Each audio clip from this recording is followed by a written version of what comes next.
reported this morning, Anwar al-Awlaki, a leader of Al-Qaeda in the Arabian Peninsula, was killed in Yemen. The death.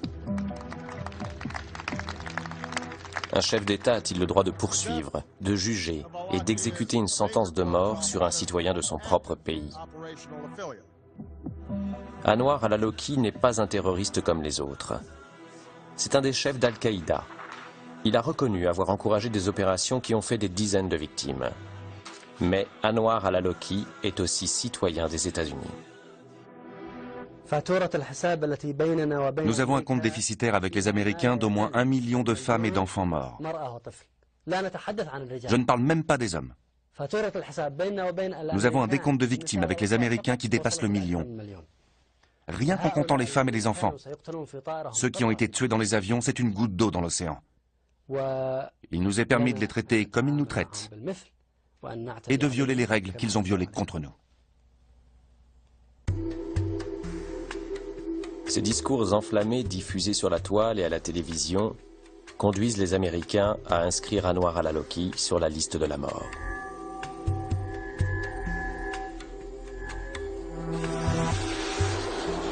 Quand sa famille l'apprend par des fuites dans la presse, elle engage des poursuites judiciaires contre le président des États-Unis.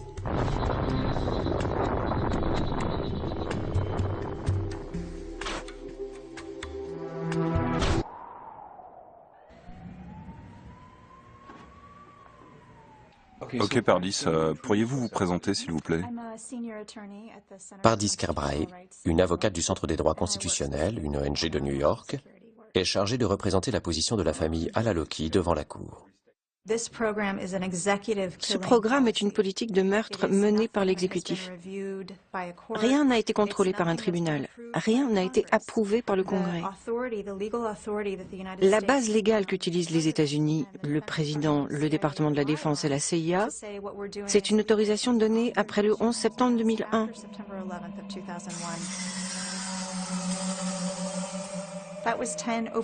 C'était il y a plus de 10 ans.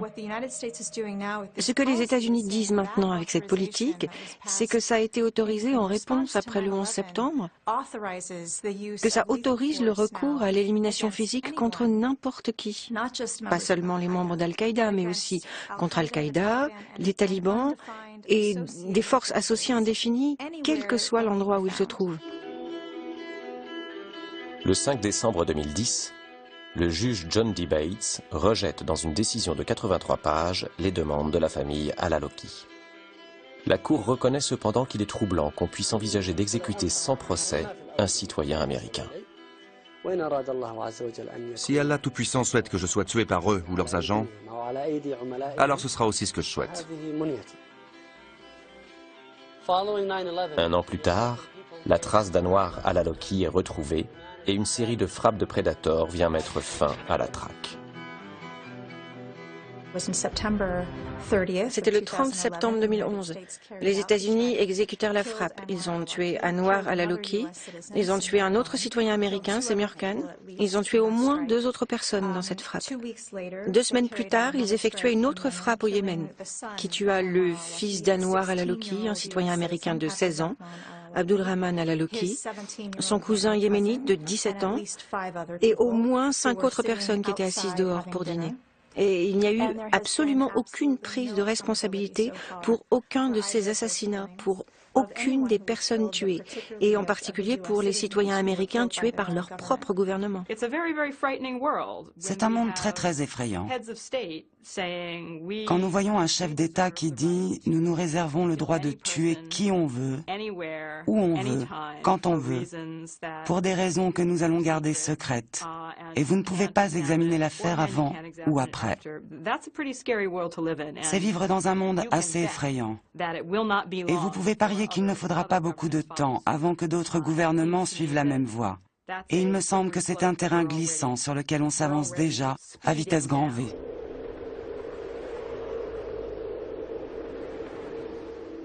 La pente glissante ne concerne pas que l'utilisation qui est faite de ces engins. L'évolution de la technologie pousse à doter ces armes de capacités toujours plus sophistiquées.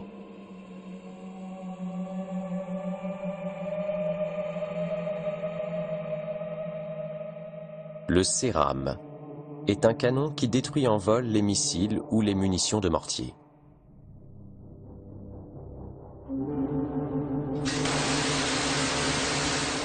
Il est intégralement automatisé et prend seul la décision de tirer.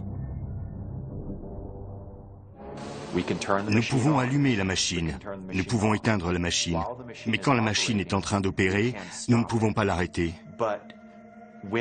Et quand vous avez un missile qui arrive, votre temps de réaction est de moins d'une syllabe. Vous avez moins d'une seconde pour décider, et si vous vous trompez, vous vous êtes non seulement condamné vous-même, mais aussi tous les autres soldats autour de vous. Autonomie. C'est le mot qui court sur toutes les lèvres des spécialistes. Ces robots si habiles vont-ils bientôt prendre leur indépendance et pouvoir exécuter leur mission sans l'intervention de l'homme?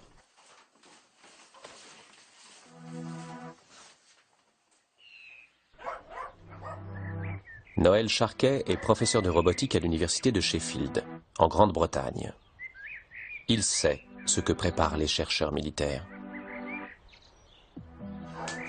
Ce qui m'inquiète le plus avec les drones, ce n'est pas tellement quand l'homme a une place dans le circuit, mais plutôt les futurs projets d'autonomie. Ce qui veut dire que les drones vont pouvoir sélectionner leurs propres cibles et les tuer. Et il semble que cela sera nécessaire dans le futur, si vous combattez une armée sophistiquée. Parce que la première chose qu'ils feront, ce sera de brouiller tous vos signaux. Donc vous n'aurez plus de retour, vous ne serez plus en mesure de contrôler vos drones et ainsi de suite. Les militaires savent très bien cela.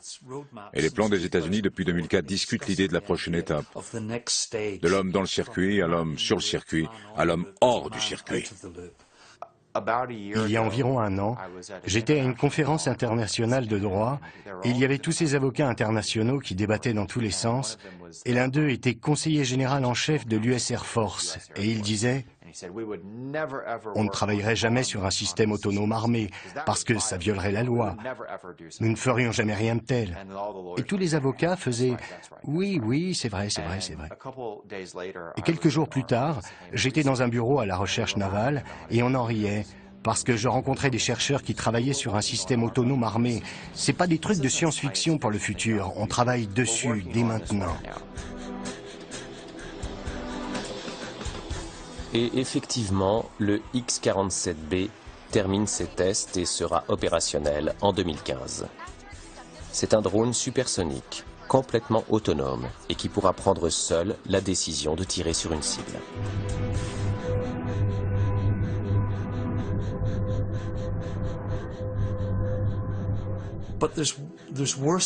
Mais il y a pire que ça. Il y a un programme de la DARPA qui en est toujours aux premières phases d'essai, mais des tests ont été faits. C'est le programme HT-V2. Et il y a un jet appelé le Falcon, et qui a été testé à 22 000 km/h. C'est pas supersonique, c'est hypersonique. Et le but de ce programme, c'est que les États-Unis soient capables d'avoir un avion de combat armé n'importe où dans le monde en l'espace de 30 minutes. Donc n'importe où sur cette planète. Ils peuvent s'y rendre instantanément en 30 minutes et être prêts à se battre, venus des États-Unis dans ce laps de temps. Et ça, c'est très inquiétant. Parce que ça veut dire que la zone frontière des États-Unis, maintenant, c'est tout le reste du monde, hors des États-Unis.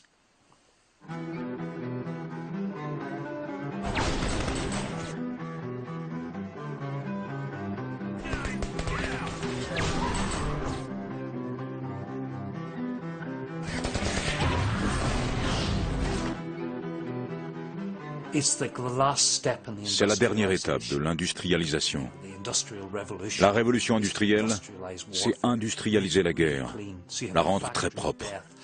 Une usine de mort, où les robots peuvent aller tout détruire et tuer sans que des gens soient vraiment impliqués.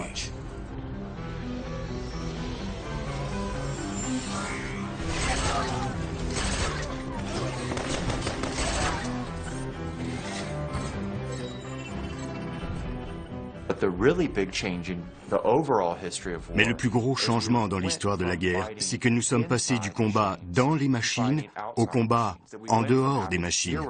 On est passé de 0 robots dans l'armée américaine à maintenant plus de 7000, et c'est seulement le début. Il n'y avait qu'un petit nombre de pays qui s'aventuraient dans les systèmes automatisés. Et maintenant, ce sont plus de 50 pays dans le monde, qu'il s'agisse des États-Unis, le Royaume-Uni, la France, l'Allemagne, Israël, la Russie, la Chine, l'Australie, le Pakistan, l'Irak. Tous ont fait le grand saut dans la robotique. Pour moi, c'est ça qui est important. Face à cette prolifération, une résistance s'organise. Je parle au nom des victimes qu'on tue avec nos drones, au Yémen, au Pakistan, en Somalie. Je parle au nom de ces victimes innocentes. Elles méritent vos excuses, Monsieur Brennan. Medea Benjamin est familière des actions d'éclat.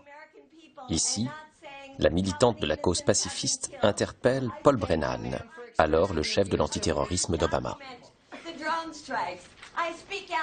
Je parle au nom d'Abdul Rahman Al-Aloki, un natif de Denver âgé de 16 ans, tué au Yémen juste parce qu'on n'aimait pas son père.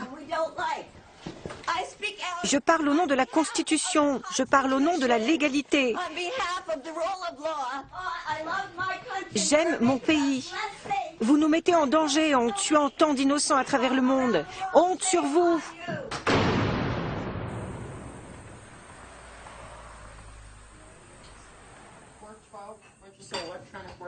Une poignée d'activistes veulent alerter l'opinion sur les dangers nouveaux liés à la progression inexorable des drones dans les opérations militaires. Dans la banlieue de Las Vegas, Medea a rassemblé ses militants pacifistes pour préparer une nouvelle opération et aller narguer les marchands d'armes.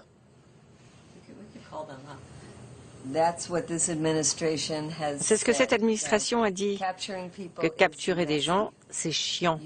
Vous ne savez pas où les mettre, vous ne savez pas quel genre de procès organiser, et que faire d'eux s'ils sont innocents, alors que les tuer, c'est facile. S'ils sont innocents, eh bien, tant pis, c'est trop tard. Les blessures du 11 septembre 2001 n'en finissent pas de se refermer. Trouver et tuer Ben Laden a été un grand succès pour l'administration Obama. Mais dans le même temps, le président n'a jamais réussi à fermer la prison de Guantanamo. Fermer Guantanamo, la première grande promesse de celui qui a reçu le prix Nobel de la paix quelques semaines après son arrivée à la Maison-Blanche. Malgré tous les efforts de son équipe, Obama n'est jamais parvenu à obtenir que les prisonniers soient jugés et condamnés ou acquittés et renvoyés chez eux. Ils restent enfermés dans les limbes juridiques de l'enclave américaine à Cuba. Ça m'a fasciné quand j'ai initié des poursuites avec 2 autres avocats contre Guantanamo. La droite nous a dit c'est absurde de parler de droits de l'homme pour des terroristes. Et si vous insistez sur leurs droits, on les tuera, et c'est tout. Je pensais que c'était du blabla. Mais l'une des ironies, une très triste ironie d'Obama, c'est que quand il s'est opposé à Guantanamo, et il avait raison de le faire, il a remplacé la détention sans procès par des exécutions sans procès. Et l'idée que l'on a plus d'informations pour justifier la mort de quelqu'un via les services secrets plutôt qu'après 10 ans de détention à Guantanamo est complètement idiote. Donc, on peut être à peu près sûr que les gens qu'ils font tuer sont tout autant pris au hasard que la plupart des gens qu'ils ont mis à Guantanamo. Des exécutions sans procès remplacent désormais les détentions arbitraires.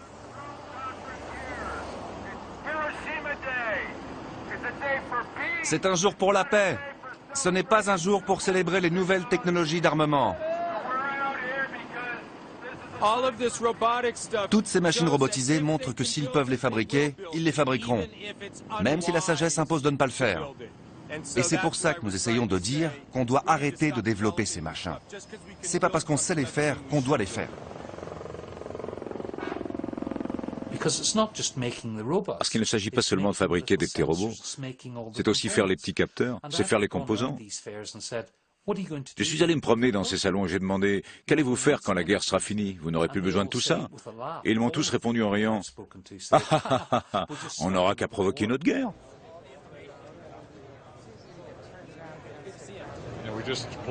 On est juste en train de développer une unité de 4 avec 12 avions. Les soldats s'entraînent. En Afghanistan? En vol, ils effectuent 4 ou 5 missions par jour. Tout ça? Ouais, ils volent jusqu'à 70 heures par jour. Et vous faites beaucoup de morts? Comment pouvez-vous le savoir? Le nouveau système a fait sa première sortie la semaine dernière. Celui qui avait été installé avant est utilisé par les forces spéciales. Et ils tuent avec. Vous ne pensez pas que les fabricants d'armes ont une responsabilité? Notre responsabilité est de soutenir ce que le pays soutient. Nous sommes en guerre, monsieur. Merci de m'avoir parlé. Ouais. La fierté du marchand d'armes. Quand les morts s'accumulent, c'est que le produit est de qualité. Dernière lumière du salon, dernière esclandre des antidrones. La nuit tombe sur Las Vegas et la fête est finie. Il est temps pour nous de passer de l'autre côté du miroir et de découvrir la réalité au Pakistan.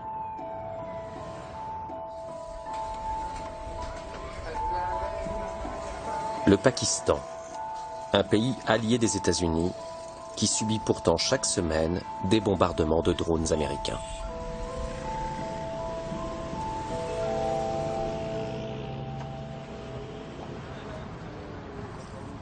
Shahzad Akbar est un avocat qui a décidé de combattre les drones sur le terrain judiciaire. Il engage des poursuites depuis 2 ans contre les États-Unis et les responsables de la chaîne de la mort. En leur donnant des compensations, ce que nous voulons faire, c'est remettre les gens des zones tribales en confiance avec la société, qu'ils croient en leurs institutions, que leurs tribunaux puissent leur rendre justice, qu'ils n'aient pas à tuer pour se rendre justice, comme le fait l'Amérique en tuant des gens illégalement à cause de ce qui leur est arrivé le 11 septembre. Son action la plus spectaculaire a consisté à attaquer le chef de la CIA à Islamabad, contraignant celui-ci à quitter le pays. Malgré son départ précipité, Shahzad ne compte pas en rester là. Si le jugement est prononcé en notre faveur, ça veut dire que nous aurons un mandat d'arrêt international contre cette personne qui a été directement impliquée dans les frappes de drones. Medea Benjamin soutient les efforts de Shahzad et elle a amené un groupe de pacifistes américains pour échanger avec des représentants du Waziristan. Le Waziristan est la province pakistanaise qui, pour son plus grand malheur, longe la frontière avec l'Afghanistan. Shahzad a convaincu ses chefs tribaux de venir témoigner de leur deuil face à ces Américains, dont ils craignent quotidiennement les bombes et les missiles. Le 17 mars 2011, on rapporte que cette frappe a tué environ 50 personnes, tous des civils, et la plus grande partie étaient des personnes âgées des tribus. Shahzad ouvre le dialogue et traduit les propos des uns et des autres. Le fossé culturel reste palpable. Ils sont un peu intimidés par la présence de la caméra et aussi un si grand public et beaucoup de femmes. C'est pour ça qu'il n'y a pas d'échange de regards. S'il vous plaît, évitez de les regarder dans les yeux. Commençons par nous présenter. On doit éviter leurs yeux, donc ne pas les regarder directement? Non, vous pouvez les regarder, mais pas dans les yeux. Évitez le contact direct. C'est une demande qu'ils ont faite par respect, de garder les yeux baissés. La première raison pour laquelle je suis venu, c'est pour présenter mes excuses au nom des citoyens américains pour ce que mon pays a fait à vos vies. Je sais que c'est une petite chose, mais c'est tout ce que je peux faire. Deuxièmement, je voudrais vous demander, messieurs, si vous aviez un drone, que feriez-vous avec? Si j'avais des drones ou tous ces trucs, je ne bombarderais pas le peuple américain. Par contre, je ne me gênerais pas trop avec la CIA ou la Maison Blanche d'Obama.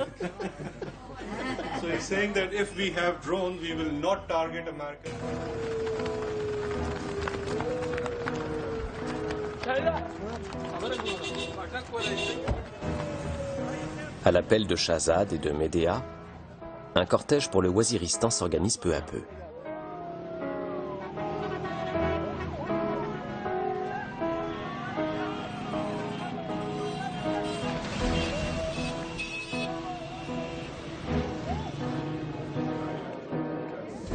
Il retrouve bientôt Clive Stafford Smith, un avocat spécialisé dans la défense des détenus de Guantanamo.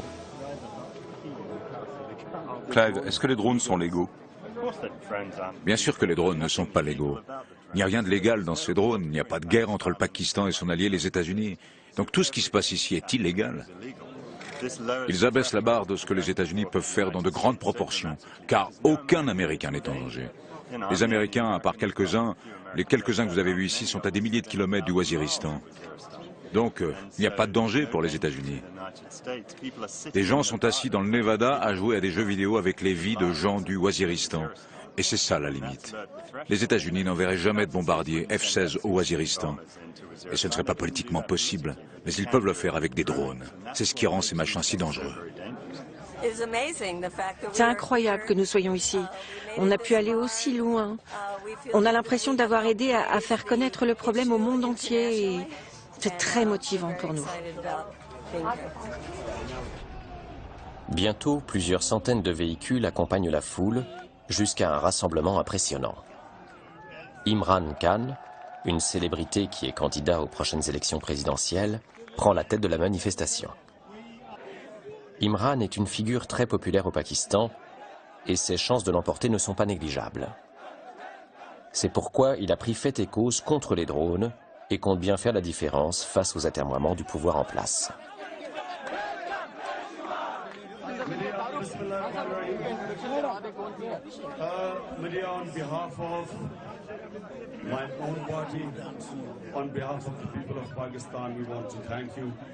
We want to thank all of you of braving.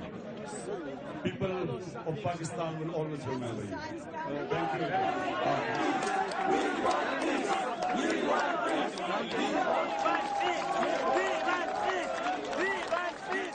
Le Pakistan est un théâtre d'ombre.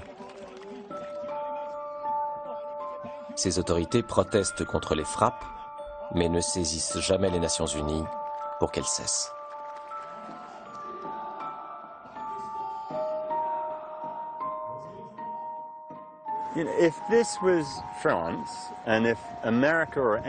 Si c'était la France, et que les États-Unis ou n'importe qui d'autre faisait voler des drones vers vos villes et lançait des missiles sur quiconque s'y trouve, ce serait la Troisième Guerre mondiale. L'aviation française exploserait ces engins en un rien de temps. Et vous savez, quand le gouvernement pakistanais dit qu'ils font tout ce qu'ils peuvent, on sait que ce n'est pas vrai. On ne comprend pas très bien quelles sont leurs motivations et je dois dire qu'elles sont assez complexes. Soit ils ont peur des Américains, soit ils reçoivent beaucoup d'argent des Américains, soit ils ne veulent rien faire. J'ai eu une conversation avec un membre de l'élite pakistanaise qui m'a dit, en toute honnêteté, les Américains nous donnent tellement d'argent. Qu'est-ce qu'on a à faire de 3000 personnes au Waziristan? Ils peuvent en tuer encore plus si ça leur fait plaisir. C'est une attitude incroyablement horrible. Et je ne dis pas que tout le gouvernement pakistanais partage cet avis. Je pense qu'il y a des gens honnêtes qui s'y opposent. Supposons que les drones tuent quelques militants sans grade au Waziristan. Qu'est-ce qui motive les États-Unis pour dire « nous étions en position de légitime défense parce qu'ils ont des idées saugrenues qui leur traversent l'esprit » bien qu'on ne puisse pas leur faire de mal aux Américains, vu qu'ils se trouvent à des milliers de kilomètres du Waziristan. Au nom de la légitime défense, nous voulons les tuer parce qu'ils font de mauvais rêves pour les USA. C'est aussi bête que ça. Le nombre des attaques au Pakistan est déjà en baisse. Mais même si Medea et ses amis parviennent à leur fin, d'autres drones feront bientôt leur apparition. L'industrie a bénéficié à plein des guerres d'Irak et d'Afghanistan. Son nouvel objectif est de ramener les machines testées sur les champs de bataille pour que demain, dans le ciel des démocraties occidentales, elles sécurisent les frontières et combattent criminels et terroristes. Les lobbies se mettent en place pour convaincre le public d'apprendre à aimer les drones qui bientôt survoleront nos métropoles. Bonjour, je suis Henry Cuellar. Bonjour, je suis Buck McKeon. Buck McKeon et Henry Cuellar sont les deux députés chargés par l'industrie des drones de vendre leurs engins aux parlementaires américains. Nous faisons face à une réalité nouvelle, à une soudaine augmentation de la violence le long de notre frontière sud. Le drone à tout faire arrive près de chez vous. Trafic de drogue, immigration illégale, manifestations, comportements asociaux. Il garde un œil sur tout.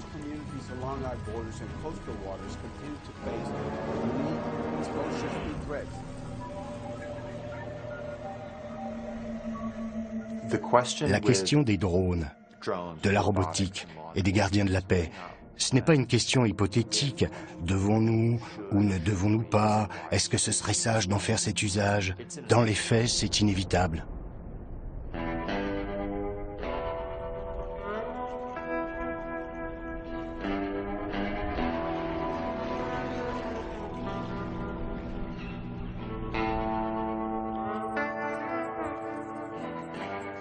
À Creech, un temple dédié à la déesse Sekhmet a été érigé en bout de piste de la base aérienne. Candace, la prêtresse, y multiplie des cérémonies dédiées à la paix, alors que les prédateurs passent et repassent au-dessus de sa tête.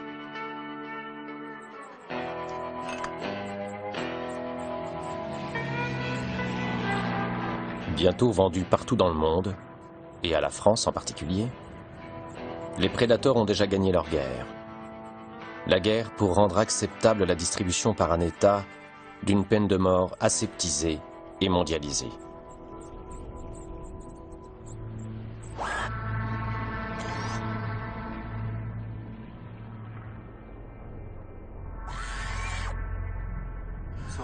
Dites-nous, les prédateurs, ils sont populaires dans le coin?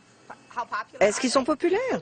On les voit tout le temps. Je les regarde atterrir et décoller. Et les gens, ils aiment bien vivre à côté de ces machines? Tout le monde s'en tape. Tout le monde s'en tape? Oui. Militaires ou civils, l'humanité va devoir apprendre à vivre sous l'œil des drones. Citoyens d'un pays démocratique, vous pourrez sans doute espérer bénéficier de quelques protections. Habitants d'États faibles ou de zones déclarées ennemies par les superpuissances, votre sort sera vite scellé. C'est une politique catastrophique des États-Unis, qui a un effet exactement inverse à celui annoncé. Son objectif est de réduire le nombre de terroristes. Mais à chaque fois que vous tuez quelqu'un, vous créez un nouveau groupe de gens qui vous haïssent. Et vous augmentez l'extrémisme. Mais cela ne se produit pas seulement au Waziristan. Ce que le Pentagone a du mal à comprendre, c'est qu'il n'y a personne au Waziristan qui soit capable de menacer les États-Unis. Mais si vous continuez à tuer des gens de cette manière hypocrite, vous faites monter la colère de gens partout dans le monde, y compris aux États-Unis. Par exemple, le poseur de bombes de Times Square, si vous vous souvenez, a lui-même affirmé que la raison pour laquelle il voulait faire exploser Times Square, c'était justement la campagne des frappes au Pakistan. C'est comme cela qu'on exporte le terrorisme aux États-Unis et en Europe, d'une manière qui serait impossible autrement. C'est la politique la plus ridicule qui soit, car cela crée des terroristes chez nous, en Grande-Bretagne et en Amérique. Des gens qui sont tellement en colère qu'ils n'ont pas besoin de venir de Waziristan, car ils sont déjà en Grande-Bretagne et qu'ils commettent des actes terribles ici.